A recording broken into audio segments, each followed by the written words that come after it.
ಮಹಾರಾಜ ಹೇಳಿ. ಕಂತ್ರಿಗಳೇ, ಮಂತ್ರಿಗಳೇ, ಈ ಫೆಸ್ಟಿವ್ ಸೀಸನ್ಗೆ ನಮ್ಮ ಪ್ರಜೆಗಳಿಗೆಲ್ಲ ಸ್ವೀಟ್ಸ್ ಮತ್ತು ಸ್ನಾಕ್ಸ್ ಡಿಸ್ಟ್ರಿಬ್ಯೂಟ್ ಮಾಡ್ಬೇಕಂತ ಡಿಸೈಡ್ ಮಾಡಿದ್ವಿ. ಈ ಕೆಲಸಕ್ಕಾಗಿ ಚೀಫ್ ಸ್ವೀಟ್ಸ್ ಆಫೀಸರ್ ಆಗಿ ನಮ್ಮ ರಾಮಯ್ಯನ ಅಪಾಯಿಂಟ್ ಮಾಡ್ತಾ ಇದ್ದೀವಿ. ಮಹಾರಾಜ ಏನ್ ಹೇಳ್ತಾ ಇದ್ದೀರಾ? ಚೀಫ್ ಸ್ವೀಟ್ಸ್ ಆಫೀಸರ್ ಆಕೆ ಇವ್ರೇನೋ ಸಿಹಿ ಕೈ ಚಂದ್ರನಾ? ಆಫ್ಟರ್ ಆಲ್ ಮೆಸಲ್ ಸ್ವೀಟ್ಸ್ ತಿನ್ನೋನ್ಗೆ CS ಅವರಲ್ಲ. ಹಿಂಗ್ ಮಾಡಿದ್ರೆ ಪೊಲಿಟಿಷಿಯನ್ ಕೈಗೆ ಡೆವಲಪ್ಮೆಂಟ್ ಕೆಲಸ ಕೊಟ್ಟಂಗಾಗಲ್ವೇ? ಟೈಲಿಂಗ್ ಬ್ಯಾಟ್ಸ್ಮನ್ಗೆ ಓಪನಿಂಗ್ ಬ್ಯಾಟಿಂಗ್ ಕೊಟ್ಟಂಗಾಗಲ್ವಾ? ಅಲ್ಲ ಮಹಾರಾಜ, ಚೀಫ್ ಸ್ವೀಟ್ಸ್ ಆಫೀಸರ್ ಆಗ್ಬೇಕಂದ್ರೆ ಬರೀ ಸ್ವೀಟ್ ತಿನ್ನೋದಲ್ಲ, ಅದ್ರ ಬಗ್ಗೆ ಜ್ಞಾನನೂ ಇರ್ಬೇಕಲ್ವೇ? ನಿಮ್ಮ ಮಾತಿನ ಅರ್ಥ ರಾಮಯ್ಯಗೆ ಸ್ವೀಟ್ಸ್ ಮತ್ತು ಸ್ನಾಕ್ಸ್ ಬಗ್ಗೆ ಏನು ಜ್ಞಾನ ಇಲ್ಲ ಅಂತನಾ? ಖಂಡಿತ ಇಲ್ಲ. ಹಾಗಾದ್ರೆ ರಾಮಯ್ಯನ ಹೀಗಲೇ ಟೆಸ್ಟ್ ಮಾಡಿ. ಟೆಸ್ಟಿಗೆ ನಾನ್ ರೆಡಿ. ಏನ್ ಕೇಳ್ತಿರೋ ಕೇಳಿ. ಲಕ್ಕಿಯೆಸ್ಟ್ ಮಿಕ್ಸ್ಚರ್ ಯಾವುದು? ಅವಲಕ್ಕಿ ಮಿಕ್ಸ್ಚರ್.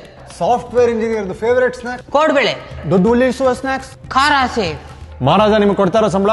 ಪೀನಟ್ಸ್. ಬ್ಯಾಟ್ಮನ್ಗೆ ರಾಬಿನ್, ಬಿಸಿಬೇಳೆ ಬಾತ್ಗೆ ಖಾರ ಬೂಂದಿ. ಶಾಂತಿ ಕಾಪಾಡೋ ಸ್ನಾಕ್ಸ್ ಯಾವುದು? Green piece masala. ಬೆಂಗಳೂರು ಹುಡುಗರು ಯಾವ ಸ್ವೀಟ್ ತಿಂತಾರೆ? ದೂದ್ ಪೇಡ. ತುಂಬಾ ಸ್ವೀಟ್ ಇರೋರು ಹೊಡೆದ್ರೆ ಏನ್ ಬರುತ್ತೆ? ಬಾಸುಂಡಿ. ದುರಂಕಾರ ಇರೋ ಸ್ವೀಟು? ಕೊಬ್ಬರಿ ಮಿಠಾಯಿ. ಬಾಡಿ ಪೇನ್ ಆದಾಗ ಯಾವ ಸ್ವೀಟ್ ತಿಂತೀರಾ? ಮೈಸೂರ್ ಪಾಕ್. ಜೇನೊಳಗೆ favourite sweet? Honey jalebi. Ksheer mohan. Kaju katli. ಶಾಖಾ ಮಹಾರಾಜ, ಇನ್ನೂ ಏನಾದ್ರೂ ಬೇಕಾ? ಈ ತರ ಪ್ರಶ್ನೆಗಳಿಗೆ ಯಾರು ಬೇಕಾದರೂ ಉತ್ತರ ಕೊಡ್ತಾರೆ. ನಾನು ಕೇಳೋ ಕೊನೆ ಪ್ರಶ್ನೆಗೆ ನಿಮ್ಮ ಹತ್ರ ಉತ್ತರ ಇದೆಯಾ ರಾಮಯ್ಯ? ಕೇಳಿ ಮಹಾರಾಜ.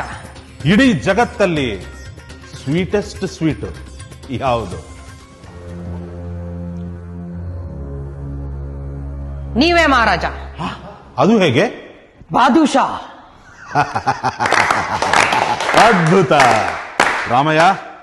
ಸ್ವೀಟ್ಸ್ ಮತ್ತು ಸ್ನಾಕ್ಸ್ ಬಗ್ಗೆ ಇಷ್ಟೊಂದು ನಾಲೆಡ್ಜ್ ನಿಮ್ಗೆ ಹೇಗೆ ಬಂತು? ಇಂಡಿಯಾ ಸ್ವೀಟ್ ಹೌಸ್ ಇಂದ ಮಹಾರಾಜ.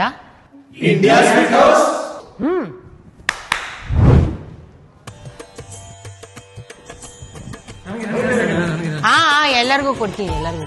Plan your festive giftings with India sweet house and pre book your order. Also get 10% off on all your festive orders at any India sweet house outlet.